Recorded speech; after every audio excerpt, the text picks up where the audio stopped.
yes. Yes, Marathon can compete with Arc Raiders. Now, obviously the full answer to the question posed in the title of this video is a little bit more complicated than that. But before we get further into Marathon versus Arc Raiders, let's answer a more foundational question. Why compare these games at all? Stupid video, stupid comparison. First of all, why the fuck are you comparing? Game looks so whack. Why even compare? This game shouldn't be compared to Arc Raiders series. Compared Concord 2.0 with Arc. Close video. Hold on, hear him out. In short, both games are extraction shooters, both games are hitting the market around the same time, and both games cost $40. Comparisons are inevitable, and let me be clear, comparison isn't hate. And it's also never going to tell the full story. But using one game as a metric for the other can give us a clearer understanding of both games. For example, say you like Arc Raiders' map design. If we compare Marathon's maps to Arc Raiders' maps, you'll have a better shot at understanding if you'll like Marathon. And the contrast between the two might give you a better understanding of why you like Arc Raiders maps so much. Okay, enough groundwork, roll that title card. This video is a follow-up to a similar one I made after I played one of Marathon's closed alphas. It's truly remarkable how much Marathon has changed in that time. Much of my criticism in that video is completely out of date now, but some of it still remains relevant. Meanwhile, for better or for worse, Arc Raiders' quality has remained pretty stagnant and consistent. Let's start with art style. The art styles of both of these games could not be more different, and they've only improved since we last talked.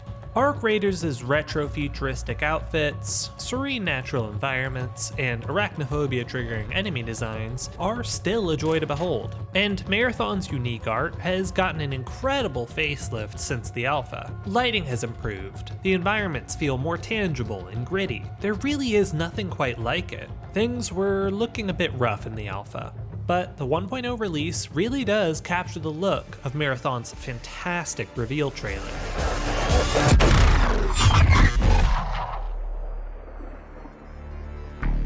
Now, Marathon's art style doesn't work for everyone. I have a couple of friends that can't stand it, but I really appreciate Bungie swinging for a unique style, even if it is a bit divisive.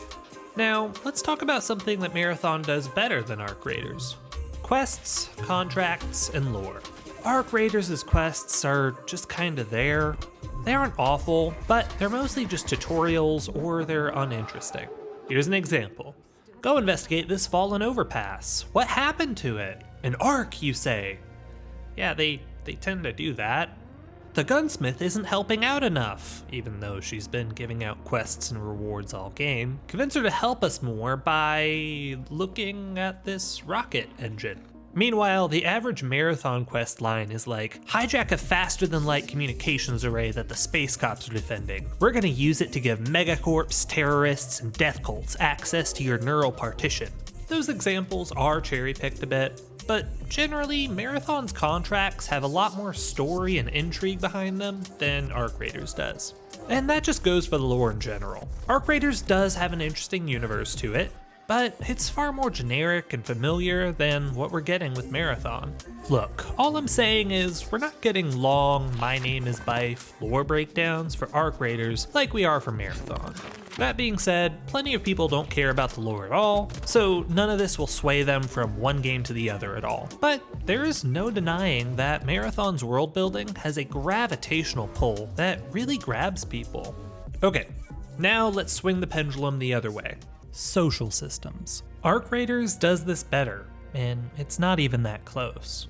Don't misunderstand, the fact that people are friendlier and talk more in Arc Raiders, that isn't what makes the game's social elements better. It's the dynamism that those social systems add that makes for a much more memorable experience. Often with Arc Raiders, it isn't really the loot or extractions that make for memorable runs. Sure, extracting with a high-value item can be memorable and cool the first few times, but runs start to blend together if you're just thinking about the loot and fights. But the dynamic stories that the social features in Arc Raiders create can make memories that stick with the player for a long time. If you're familiar with arc raiders, then you probably know exactly what I'm talking about, and I'm not going to bore you with a bunch of examples. Let me give you an example I have from both games. This one time in Arc Raiders, I got sucked into this chaotic PvP battle, and once the bullets stopped flying, we were left with 3 players down, all of them trying to convince the survivors that they were the good guy and should get a revive. So after much debate, we did the reasonable thing and executed all of them. All of these social elements added together made for a really compelling and memorable experience. Meanwhile, in Marathon, once the bullets start flying, the end result is always the same. In this scenario, you can see me looking around, because despite having a proxy chat system, there's nothing to really do with it. Sure, I could have started trash talking, I guess, but there's nothing I could say that would change the end result. The only thing I could possibly do here was just decide where I die. Here, I'll move to you so you can loot a little bit easier. Oh my god, go. you're so kind, bro. Thank you so much. There you go. Now imagine if Marathon had the Arc Raider system where you can heal or revive downed raiders. If that system was there, I could have started bartering. Hey dude, my contract objective is right behind you there. I will give you all of my loot if you just res me and let me use that terminal. Even if they just decide to execute me anyways, or say I stand up and I try and betray them, that encounter becomes far more interesting and memorable. Marathon should not try for a more friendly player base, but the mere existence of cooperative options like this adds a level of dynamism that I really think Marathon could use. But maybe that's just me. Let me know in the comments, does the idea of being able to revive enemy runners appeal to you at all? It's probably not something I do often, but I can see it making for some really fun and memorable scenarios. Okay, on to another win for Marathon.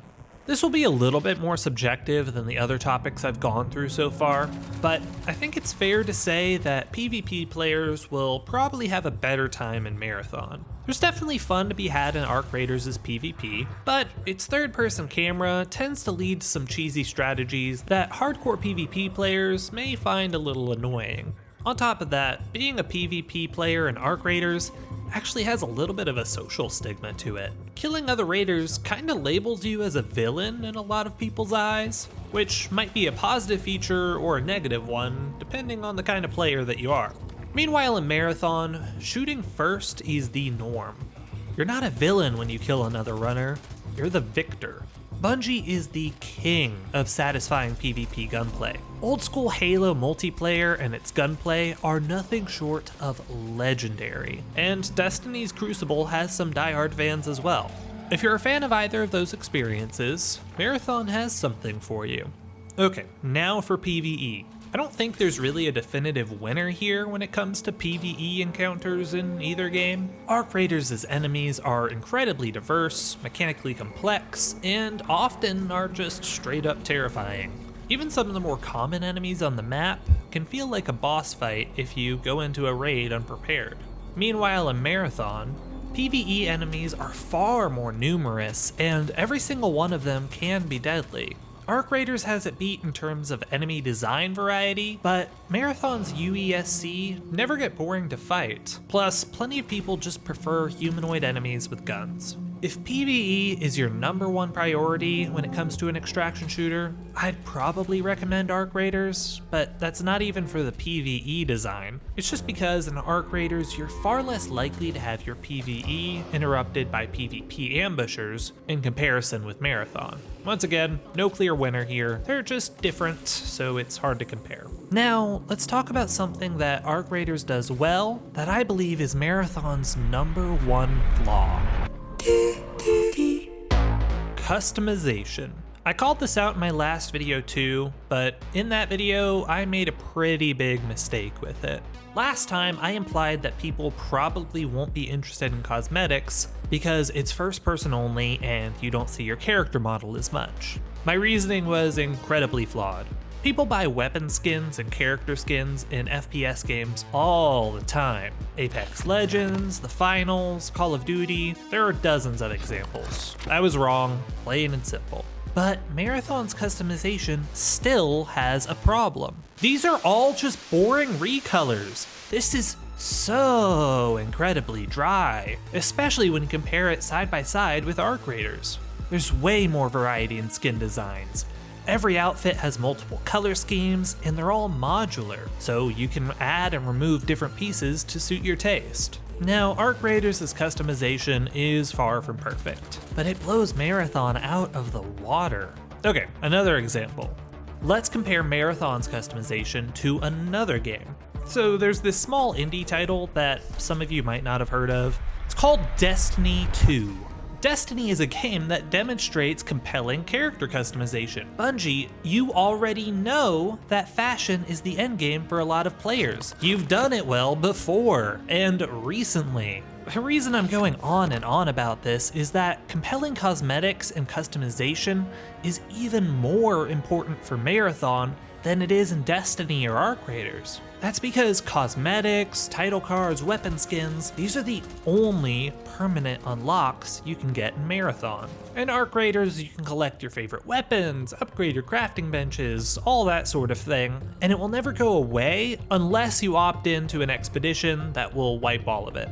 But in Marathon, all of those similar achievements get wiped away every season. To clarify, I do think that's a good thing. I think wipes are an important part of extraction shooters, but it makes what the player permanently unlocks way more important. Customization has the potential to be the ultimate endgame in Marathon because everything else is finite. So why is it so mid? And seriously, a $10 season pass that has one runner skin? One? Alright, my rant is over. Now I want to run a theory by y'all. Do you think that the reason there's very little skin variety and no modularity is that they don't want to change the silhouettes of each runner shell? Bungie has said in the past that they want each shell to have a distinct identity and unique look. But honestly, I'd sacrifice that in a heartbeat if it meant I could customize my character a little bit more. Maybe that's just me though. Is this really the deal breaker I think it is? Please let me know. Before I hit the conclusion of this video, I have a more personal note I'd like to bring up, and I promise this is the last time I'll mention it in a video. I lost my job somewhat recently.